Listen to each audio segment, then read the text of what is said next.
Assalamualaikum warahmatullahi wabarakatuh. Bismillahi walhamdulillah. Assalatu wassalamu ala sayyidina wa habibina wa syafi'ina rasulillah Muhammad ibni Abdillah wa ala alihi wa sahbihi wa man wala wala hawla wala quwata illa billah ma ba'du.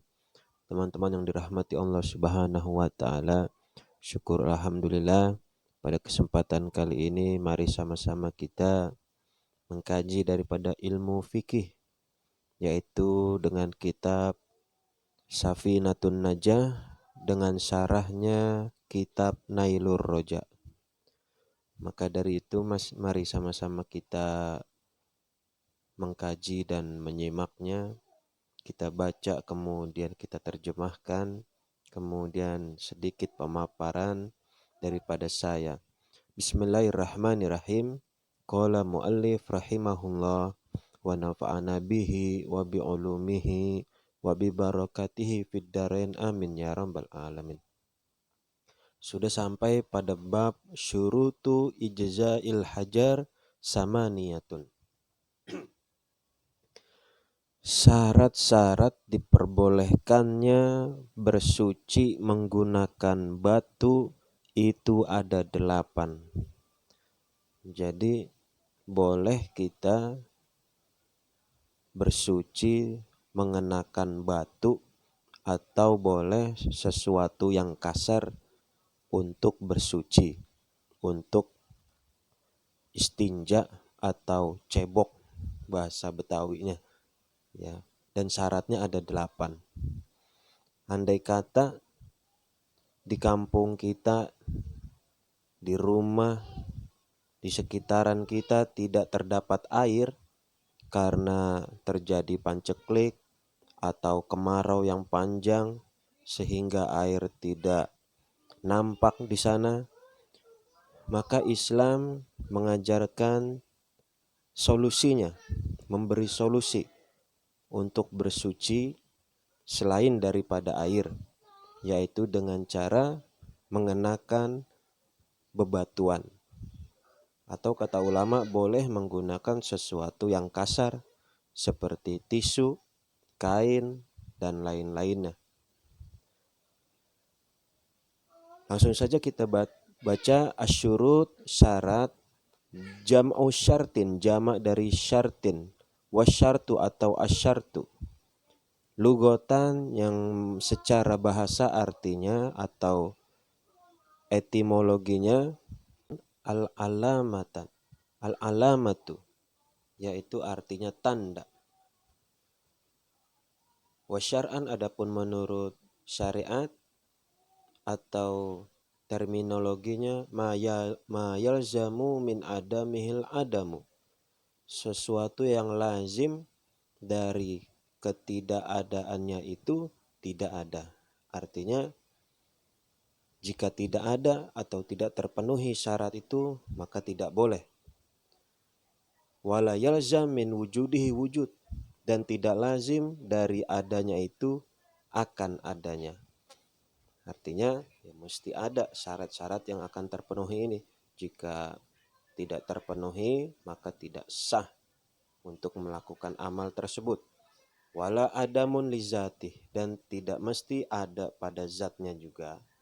Wal murad bil hajar huna, dan ada pun yang dimaksud dengan batu di sini kullu jamidin, segala sesuatu yang keras. Ya, di sana ada footnote nomor 1. Qala Nawawi, berkata Imam Nawawi, ya juzul istinja bil hajar, diperbolehkan istinja, cebok ya, bersuci dengan batu.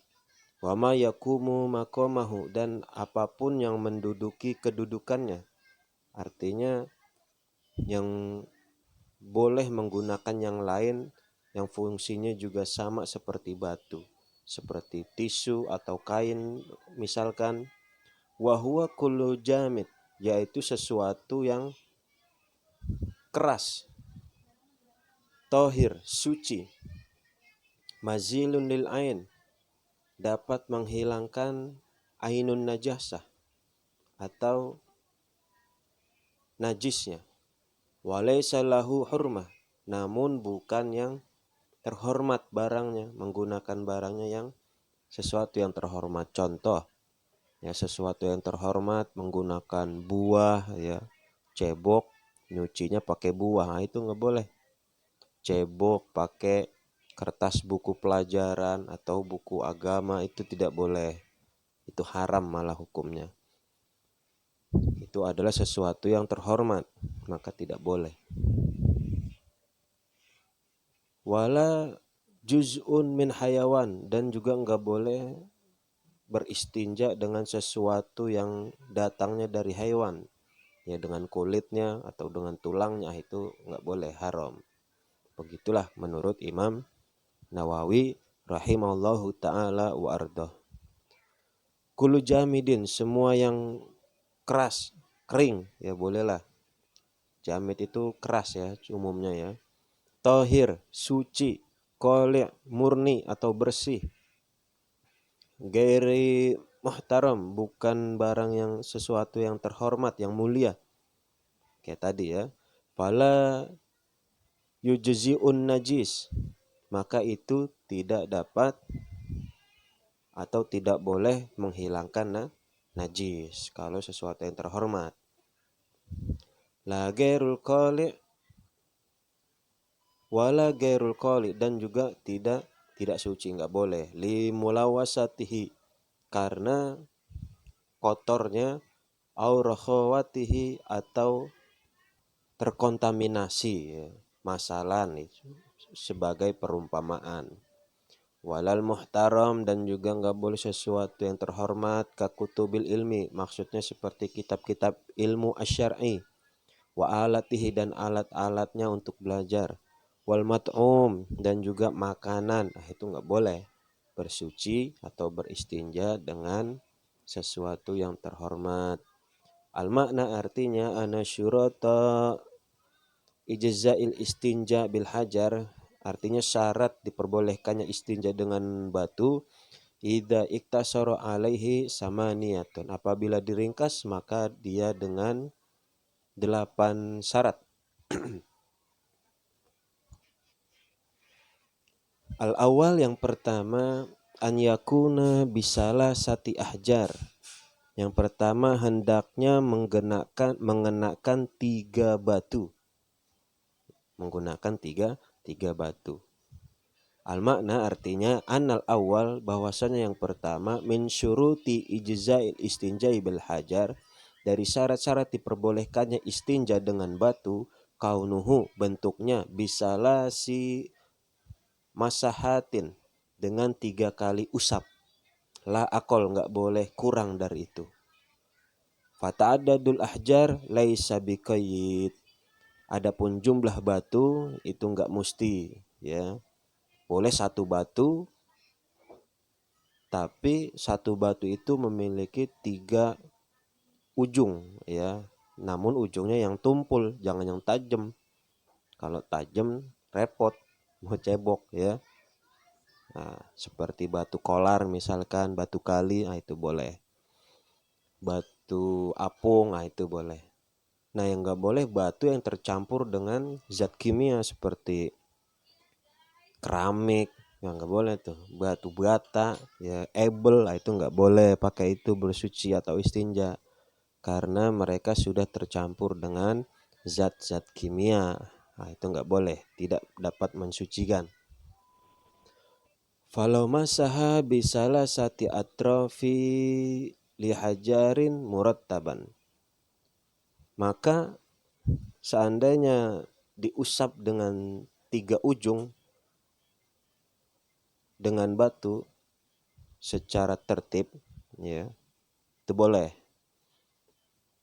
Jadi 1 batu dengan 3 atrof, 3 ujung, ya, maka itu boleh untuk bersuci, ya, dengan mencoleknya gitu. Au masha salasa masahat bitarafin wahidin min hajar wahid, atau mengusapnya dengan 3 kali usap dengan ujung yang 1 dari batu 1. artinya satu batu cuma ujungnya ada satu, bentuknya begini misalkan ya, ujungnya cuma satu. Nah, itu digunakan untuk 3 kali sentuhan ya begitu, dengan syarat sekali ngusap bi an yagsulahu wa yunashifahu ba'da kulli masha kafa ya. Jadi setiap kali istinja dengan batu ya, seret, nah itu batu itu dicuci, atau boleh katanya bi yunashifahu, dicipratin ya boleh.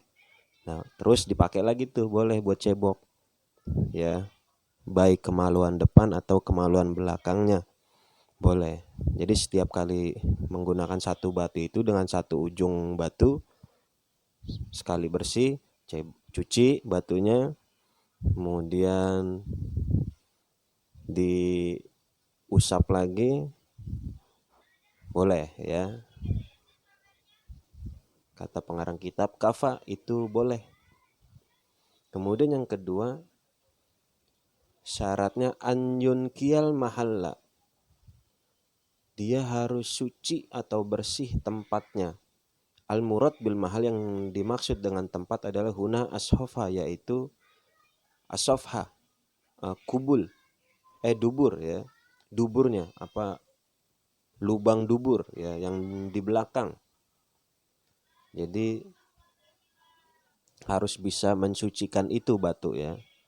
Wal hasyafah, dan juga hasyafah, kemaluan laki-laki ya. Yang disebut hasyafah itu adalah helmnya, helm zakar laki-laki. Ini mohon maaf ya, bahasanya mungkin rada kurang sopan, namun karena ini ilmu jadi harus dijelaskan ya.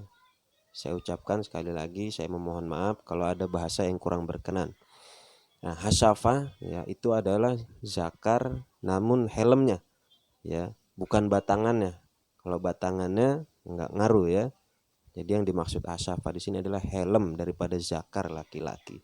Wa zohir farjil mar'ah, dan zohirnya daripada farji wanita. Itu yang dimaksud mahal. Jadi harus bisa mensucikan itu, batu itu ya, atau sesuatu yang kasar. Kemudian saya pindahkan.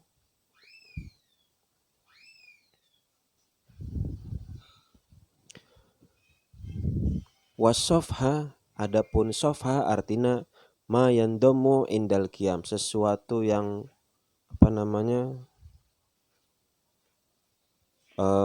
mengkerut ketika bangun ya. Karena orang kalau tidur biasanya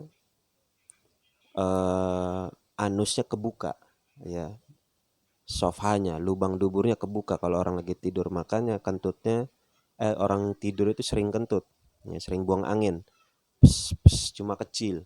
Karena apa? Karena lubang anusnya dia terbuka, makanya orang yang tidur wudunya batal ya, dengan posisi dalam keadaan celentang ya, atau berbaring.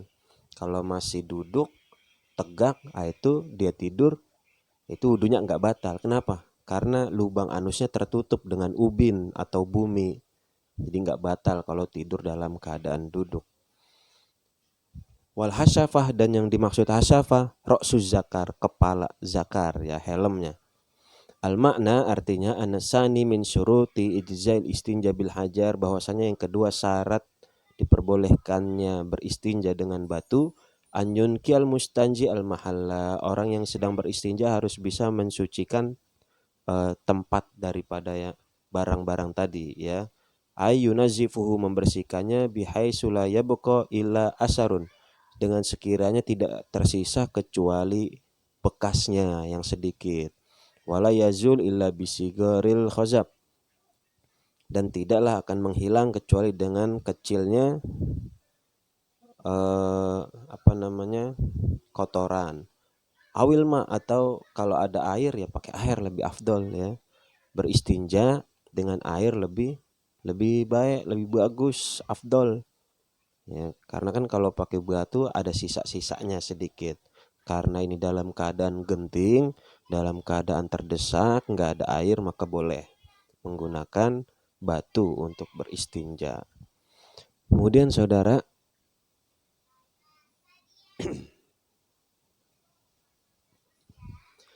yang ketiga, an la yajifan najas, najisnya nggak kering. Oh, di sini masih ada nih dalam syarahnya, faiza lam tunkis salas mashat al wajibah, apabila tidak dapat mensucikan 3 basuhan itu, wajabal inqa'u bizyadati alaihinna, maka wajib untuk menambahnya ya, pakai 4 batu, 5 batu, kalau kurang 3 batu ya. 3 batu nggak cukup nih buat cebok, ya ambil 10 batu, 100 batu kalau bisa lebih banyak biar lebih bersih ya gitu. Jadi boleh nambah batu, nggak mesti 3 ya. Namun jika cukup 3 ya boleh minimal 3 batu, dan tidak ada hitungan maksimal menggunakan batu. Dan yang ketiga, an la yajifan najas, najisnya nggak kering ya, karena kalau udah kering repot tuh untuk dicongkel dengan batu, dibersihin ya.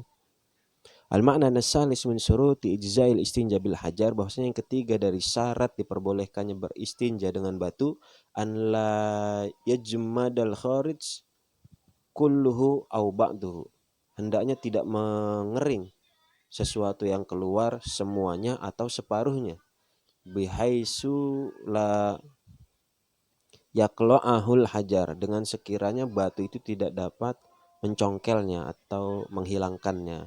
Fala budda an yakuna rotban, maka wajib najisnya itu harus basah, au jamidan, andai kata kering, yaqla'ahul al hajar, maka dihilangkannya dengan batu ya. Jadi begitu, dia najisnya harus masih basah, makanya cepat-cepat ketika sudah buang hajat jangan nunggu kering. Jadi sebelum buang hajat kita harus mempersiapkan batu-batu itu terlebih dahulu. Kemudian yang keempat saudara, an layan takil, hendaknya tidak berpindah apanya, najisnya. Najisnya nggak lompat-lompat kemana-mana, nggak ngewer-ngewer gitu kemana-mana ya. Al-mana an-rabi min syuruti ijzail istinja bil hajar, bahwasanya yang keempat dari syarat diperbolehkannya istinja dengan batu, an layan takil al-kharij amma istaqarra fi indal khuruj, dia enggak berpindah sesuatu yang keluar dari tempat berdiamnya ketika keluar ya. Artinya najisnya ya jangan sampai muncrat-muncratan kemana-mana ya. Jadi kalau lagi buang hajat diam aja, jangan lari-larian. Ntar kalau lari-larian kemana-mana. Wa ilam yujawis as-safha wal hasyafa, meskipun tidak melewati sofhanya, wal hasyafa, dan juga kemaluan zakar daripada laki-laki ya. Itu adalah syarat yang keempat. Kemudian yang kelima, an la yatru alaihi akhar, hendaknya tidak tercampur dengan sesuatu apapun yang lain ya, batunya. Kayak tadi ya di awal saya sudah jelaskan, al makna anal khamis min syuruti ijzail istinja bil hajar, bahwasanya syarat yang kelima dari diperbolehkannya istinja menggunakan batu, an la yakhtalit bil kharij ghairu jinsi, hendaknya tidak tercampur dengan sesuatu ya, sesuatu yang keluar selain jenisnya ya. Ai wa ghairu araq, selain keringat.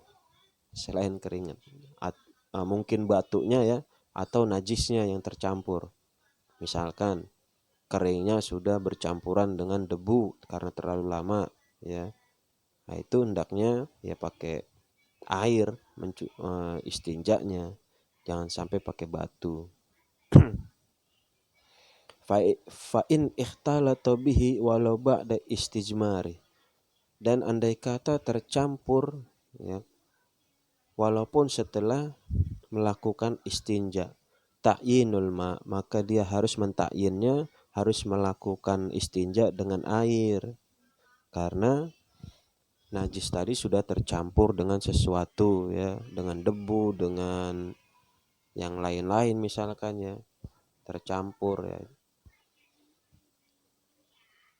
Kalau dengan keringat ya itu tidak apa-apa.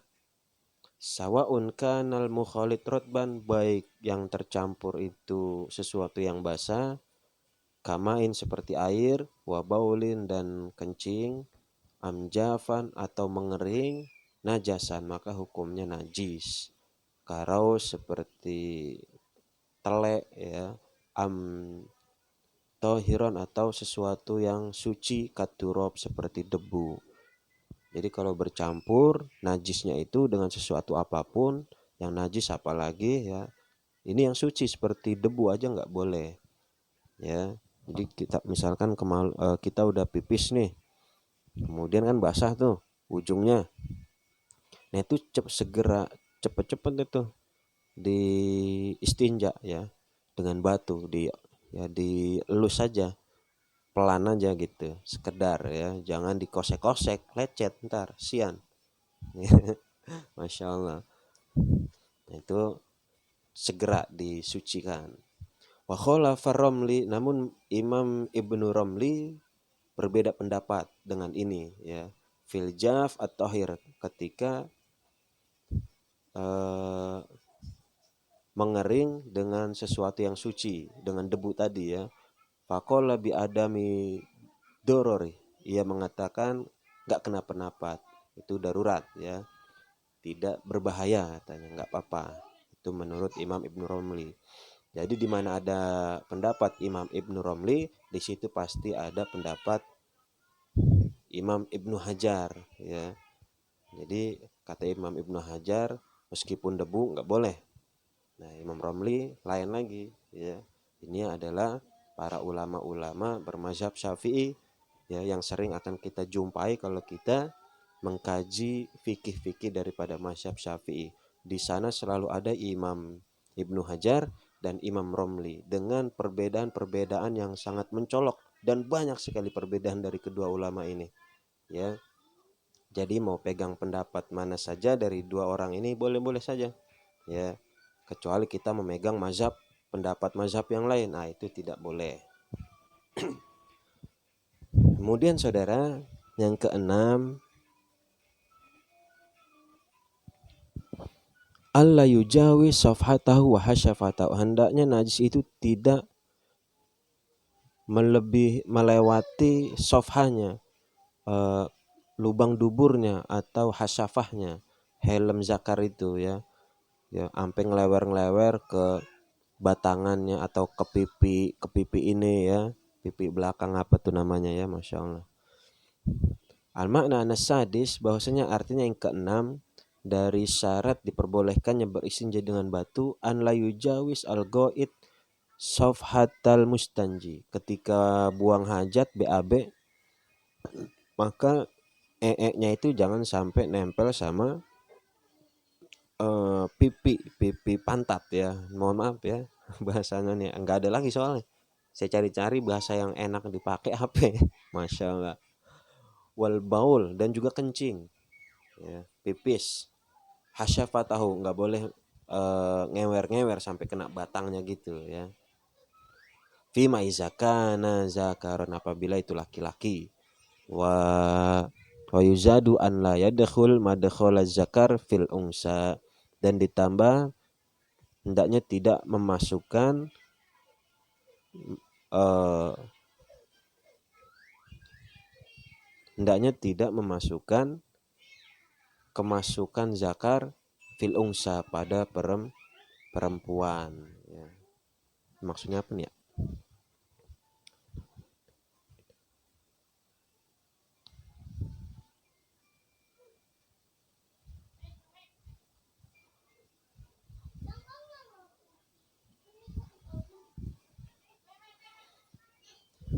Kemudian yang ketujuh, wa an la yusibahu maun, tidak terkena air ya. Al makna anasabi, bahwasanya yang ketujuh min syuruti ijzail istinja bil hajar, dari syarat diperbolehkannya beristinja dengan batu, an la yusibal kharij ma'un, hendaknya tidak tertimpa sesuatu yang keluar itu akan air, walau litathirihi kama marra, meskipun untuk mensucikannya sebagaimana yang telah disebutkan tadi ya. Jadi nggak boleh tercampur najisnya meskipun dengan air ya. Kemudian yang kedelapan, antakunal ahjar tahiratan, hendaknya batu itu suci, batunya suci. Almana anasami min syuruti ijza'il istinja bil hajar. Yang kedelapan dari syarat diperbolehkannya istinja dengan batu, taharatul ahjar al mustanji biha, hendaknya batunya suci bagi mereka yang ingin istinja. Fala yasihu bin najasa, maka enggak sah bersuci dengan sesuatu yang najis ya, seperti misalkan tai yang udah kering dibuat istinja, dia kira batu ternyata tai kuda ya, misalkan itu. Wala bil mutajanissatin, dan yang serupa dengan yang lainnya. Nah, teman-teman yang dirahmati Allah Subhanahu wa taala, inilah daripada syarat-syarat istinja bila mana terjadi sesuatu pancaklik di kampung kita, jadi boleh beristinja ya, bersuci dengan batu atau sesuatu yang kasar ya, seperti apa tadi, seperti tisu, kain dan lain. Teman-teman yang dirahmati Allah Subhanahu wa taala, demikianlah kajian yang bisa kita simak, mudah-mudahan bermanfaat dan juga mudah-mudahan dapat kita ingat-ingat dan kita amalkan ya, karena kita sudah paham akan agama Islam dengan mengkajinya perlahan-lahan, maka ini menjadi pencerahan buat kita semua bahwa selalu ada solusi dalam hidup ini jika kita mempelajari agama Islam dengan baik, seperti bersuci dengan batu. Siapa kira boleh menggunakan batu ya, karena ini dalam keadaan darurat. Mari sama-sama kita akhiri taklim kita dengan doa kafaratul majlis. Subhanaka Allahumma bihamdika asyhadu an la ilaha illa anta astaghfiruka wa atubu ilaik. Assalamualaikum warahmatullahi wabarakatuh.